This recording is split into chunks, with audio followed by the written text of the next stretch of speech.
Rabotai, il est mentionné dans la paracha de la semaine que Yosef Hatzadik, il était adolescent, il était avec les enfants de Bilha. Traduction littérale, étant adolescent, on comprend très bien. Mais Rachid dit que Nahar, c'est les comportements d'un adolescent. Il s'arrangeait bien, il faisait très attention à son apparence extérieure, etc. C'est un peu difficile de comprendre cela, littéralement.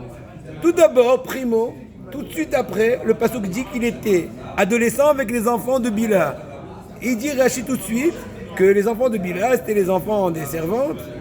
Voilà, il s'est un peu écarté des enfants de Léa qui se sentaient plus importants qu'eux, et lui il était avec eux là à les réconforter. Donc tu ne peux pas dire dans le même foulée de paroles, d'un côté dire il s'arrangeait un peu les types, et dire en même temps, et tu sais il était modeste, il reboostait un peu ses demi-frères. Ça c'est primo. Et plus que cela, Rabotai, on sait très bien que toute la Torah que Yaakov Avinu a étudiée, à qui il a transmis, à Yosef, qui ben zekonim hulo. Yaakov a aimé Yosef parce que c'était non seulement littéralement comme ce que le verset le dit, c'était le fils de sa vieillesse, c'est le petit chouchou, mais plus que cela, c'était la zikna. Zekonim, zikna, c'est la sagesse, toute la sagesse qu'il a reçue de Shem Va'ev vers la Torah, qu'elle a étudiée avec investissement pendant 14 ans, il a transmis à qui? À Yosef. Yosef, il dit, Rabbi Eliezer ben Organos, le maître de Rabbi Akiva dans Pirkei Rabbi Eliezer, il a eu le souffle divin depuis son jeune âge, depuis son adolescence jusqu'à la fin de sa vie. Yosef, on peut parler très longuement de sa grandeur, il n'y a pas besoin de s'allonger trop.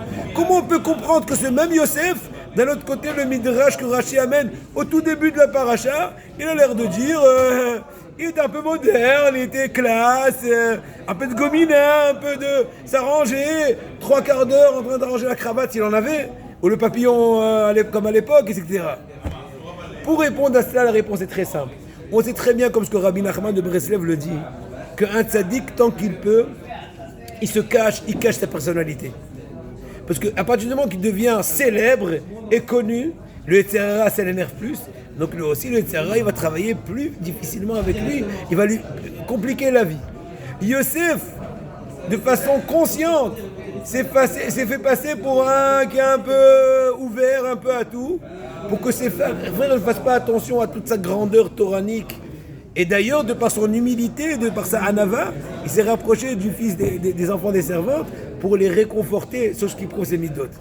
Pour finir, Rabotai, un truc extraordinaire. Même une fois qu'il a été vendu par ses frères à Potiphar, il a continué à s'arranger. Comme ce que Rashi rapporte. Ton père s'afflige pour toi et toi tu continues à t'arranger. Je vais t'envoyer l'ours. C'est la femme de Potiphar. Zolecha, elle s'appelle, dans le Midrash. Je vais t'envoyer, elle va le séduire, elle va l'embêter, elle va lui compliquer la vie. Eh ben, Yosef s'arrange quand même les cheveux. Pourquoi? Eh ben, il n'a plus de raison de camoufler cette petite coûte. Certes, mais étant donné que la Gemara Masechet Shabbat dit que Yosef était nazir, c'est vrai qu'il était nazir au moins que du vin, parce que les cheveux les a coupés quand il a rencontré Pharaon, quand il est sorti de la prison pour venir interpréter le rêve. Mais jusque-là, on peut dire, tant qu'il a pu, il a été aussi nazir, même de ne pas se couper les cheveux. Et pour que Potiphar lui dise, pas, tu as l'air un peu dégoûtant, coupe tes cheveux. En d'autres mots, il risquerait de rompre sa naziroute. Il a fait soi-disant qu'il est en train de s'arranger les nattes africaines, etc., etc. Tout ça pour camoufler. Et Rabotai, ça c'est un message pour nous. Tout ce que tu peux faire avec discrétion, les Shem Shamaim, sache que ça a un plus grand impact. Tu as moins de Aïnara, même du Yetzirah. Parce que Yetzirah, il t'envoie quand tu es camouflé, il dit celui-là, laisse tomber, il fait pas trop de bruit. Et toi, tu peux, en très grand secret, faire les plus grands projets sans être trop atteint. Et Ratson, qu'on puisse réussir dans toutes nos actions. Amen, Kenny Ratson.